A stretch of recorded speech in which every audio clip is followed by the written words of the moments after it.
মনে করেন মাথা গুলি খাওয়ার লাগে যখন পড়ে গেছে বা অথবা কি সর্বশরীর যে আছে তার এমন কোনো জায়গা বাদ রাখছে না মাইরে পায়ের তালা পর্যন্ত মাথা পর্যন্ত এমন কোনো জায়গা বাদ রাখছে না মাইরে।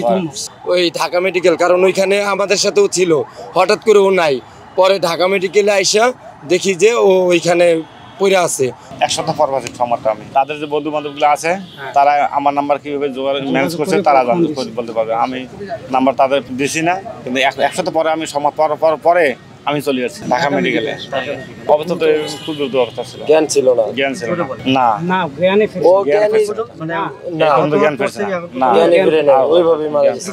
মনে করেন মাথা গুলি খাওয়ার লাগে যখন পড়ে গেছে বা অথবা কি সর্বশরীর যে আছে তার এমন কোনো জায়গা বাদ রাখছে না মাইরে পায়ের তালা পর্যন্ত মাথা পর্যন্ত এমন কোনো জায়গা বাদ রাখছে না মাইরে। এখন তার লাল দেহ খুললে দেখতে পারবেন লাঠি দিয়ে কিভাবে হানছে, এটা এখনো দাগ আছে। তার পুলিশের ছাত্র লীগে তো একসঙ্গে আছে তারা 4 তারিখে। আমার নাম মোহাম্মদ মানিক হোসেন, আমি যুবদলের কর্মী, কলাবাগান থানা যুবদলের 16 নং ওয়ার্ডের নয়নো কলাবাগান থানা যুবদলের একজন কর্মী। ঠিক আছে, আমরা আমাদের নেতার নির্দেশেই আমরা রাস্তায় নামছিলাম গণ অভ্যর্থনের জন্য। ঠিক আছে, কিন্তু সেইখানে মনে করেন কলাবাগান থানার আওয়ামী লীগের গুন্ডারা, যুবলীগের, তারপরে পুলিশরা, ওনারা আমাদেরকে অতর্কিতভাবে কলাবাগান ঢাল দিয়া আইসা গুলি শুরু করে দেয়, গোলাগুলি করে।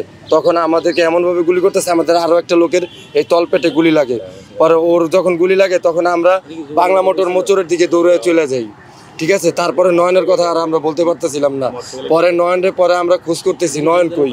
পরে আমরা ওই দিন 4 তারিখে রাত্রেবেলা ওই ঢাকা মেডিকেল, কারণ ওইখানে আমাদের সাথেও ছিল, হঠাৎ করে ও নাই, পরে ঢাকা মেডিকেলে আইসা দেখি যে ও ওইখানে পড়ে আছে। পরে আমরা ওই রাত্রের বেলায় ওকে ওই অপারেশন করাই। ঠিক আছে, এক্সরে করে অপারেশন করে রাত্রে 3টার দিকে, ওই দিনই রাত্রে 3টার দিকে তাকে আইসিইউতে নেওয়া হয়। এই যে আইসিইউ থেকে গতকালকে হইলো সকাল 6টা বাজে বাইর করা হয়েছে। তো আজকে ওই যে পোস্টমর্টমের মানে সব ফর্মালিটি সাইরা আজকে হলো মেডিকেল থেকে মেকানিক্স, আমিও মোটরসাইকেলের মিস্ত্রি, ও মোটরসাইকেলের মিস্ত্রি, আমরা একসাথেই কাজ করছি, একসাথেই সার্ভিস সেন্টার আমরা কাজ করি। ঠিক আছে, এই হলো ওর পরিচয়। মোহাম্মদ নয়ন মিয়া, তার গ্রামের বাড়ি লালমনিরহাট আদিতমারি, এবং তিনি শহীদ হয়েছেন গত 4ই অগাস্ট।